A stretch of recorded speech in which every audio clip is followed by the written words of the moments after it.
Leak Investigation in the Combustible Gas Indicator, Episode 6 of the Gas Service Animated Series. Natural gas has no color and no odor of its own. An odorant from the mercaptan family is added, so even a small leak announces itself with a sharp sulfur smell. But smell is a warning, not a measurement. Odorant can be faint on new lines and a nose tires quickly, so trained investigators trust instruments. And the rule for everyone: if you ever smell gas, leave right away and call your utility and 911 from outside. Natural gas ignites only inside a narrow window, roughly 5 to 15% gas and air. Leaner than that, and there is too little fuel. Richer, and there is too little air. Instruments report this two ways. Percent of gas and air reads the mixture directly. Percent of LEL reads how close you are to the bottom edge of the window, so 100% of LEL is about 5% gas. And a too rich pocket is never safe, because as it vents and thins, it passes right back through the flammable window. The combustible gas indicator is the investigator's eyes.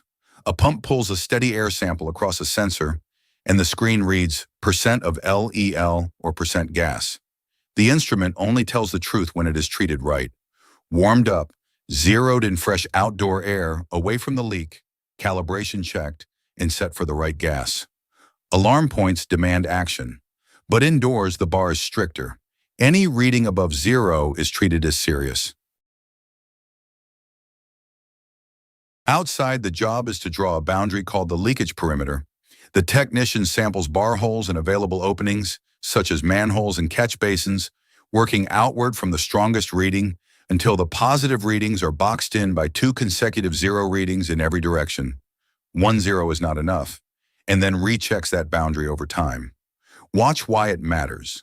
Gas follows the loose backfill of the pipe trench, slips beneath pavement and frost, and can surface far from its source. Any indication of gas against or under a building extends the investigation inside. Inside, sampling moves point to point, floor cracks, drains, and every place a pipe or utility passes through a wall or floor, working from the floor up toward the ceiling, because natural gas is lighter than air and collects high. Suspect fittings get a soap solution, and a swelling bubble pinpoints the leak. Confirmation is instrument and soap only. A flame is never ever used to look for gas. When the readings say danger, protection comes before diagnosis. Get the occupants out. Leave ignition sources untouched. No light switches, no doorbells, nothing that can spark. Trained crews may ventilate a building from the outside where company procedure directs it. Control the area so no one wanders back in, and call it in so the right resources respond.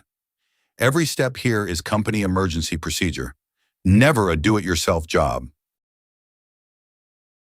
Every confirmed leak receives a grade based on hazard, how close it is to buildings, whether it is migrating, and how strong the readings are. The most serious grade means an existing or probable hazard and demands an immediate emergency response. Lower grades still carry scheduled repairs or rechecks, so a graded leak is never simply forgotten. And the standing rule from the standards: if there is any doubt, classify the leak 1 grade higher. Before the job closes, the instrument speaks one more time. After a repair, or once a hazard has been made safe, every test point is rechecked to 0, because a fading reading is not proof and nothing is assumed. A lower grade leak does not end at 0. It is documented and submitted, and the repair or recheck is scheduled to follow. Either way, readings, locations, and the perimeter sketch go into the record for the crews that follow. And if a hazardous source cannot be confirmed, the technician does not walk away. More help gets called in. Odorant makes gas announce itself, but instruments make the call. Gas burns only between roughly 5 and 15% in air. The CGI earns trust through zeroing and calibration, and indoors, any reading means act. Draw the perimeter, protect people first, grade the leak, and document everything. And after a repair or make safe, verify 0 before you leave. Next episode, Appliance Startup.